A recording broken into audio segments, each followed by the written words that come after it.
Shalom Bapak Ibu, Shalom semuanya. Judul renungan kita adalah Katakan Iman Anda. Paulus berkata, kami memiliki roh iman yang sama. Seperti ada tertulis, aku percaya, sebab itu aku berkata-kata. Maka kami juga percaya, dan sebab itu kami juga berkata-kata. 2 Korintus 4 ayat 13. Nyatakan janji perlindungan Tuhan atas diri Anda dan orang-orang yang Anda kasih. Kita tidak bisa hanya percaya firman Tuhan dalam hati, tetapi harus mengatakannya dengan keras. Beberapa ayat Alkitab tentang iman dan memperkatakan firman Allah. Pada Roma 10 ayat 9 berkata, jika kamu mengaku dengan mulutmu bahwa Yesus adalah Tuhan dan percaya dalam hatimu bahwa Allah telah membangkitkan Dia dari antara orang mati, maka kamu akan diselamatkan. Tuhan Yesus juga berkata, barang siapa berkata kepada gunung ini, beranjaklah dan tercampaklah ke dalam laut, asal tidak bimbang hatinya, tetapi percaya bahwa apa yang dikatakannya itu akan terjadi, maka hal itu akan terjadi baginya. Markus 11 ayat 23. Katakan iman Anda.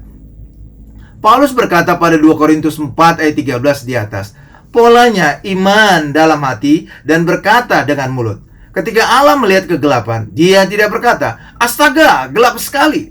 Tetapi Allah berkata, jadilah terang. Lalu terang itu jadi. Pada perjanjian baru, Yesus berkata kepada badai dan teduh. Tuhan berkata kepada pohon ara dan layu. Yesus berkata kepada iblis dan iblis lari. Yesus berkata kepada orang sakit dan mereka disembuhkan. Yesus berkata kepada orang mati dan mereka hidup. Katakan iman Anda. Kita diciptakan menurut gambar Allah.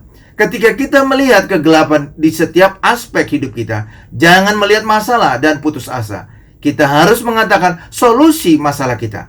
Jika kita terjebak dalam situasi berbahaya, kita harus berkata, Tuhan adalah tempat perlindungan dan kota bentengku.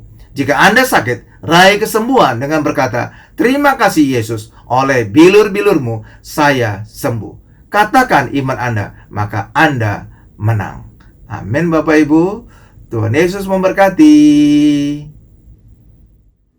Mujizat Pendeta Dr. Insinyur Hari Saragi, bebas kerusuhan 1998.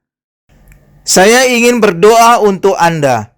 Ikuti doa saya dan letakkan tangan Anda pada bagian tubuh yang sakit atau pada dada Anda.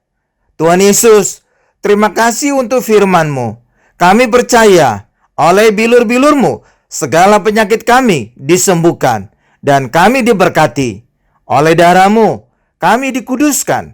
Kami percaya tiada yang mustahil bagi Allah. Dalam nama Tuhan Yesus. Amin.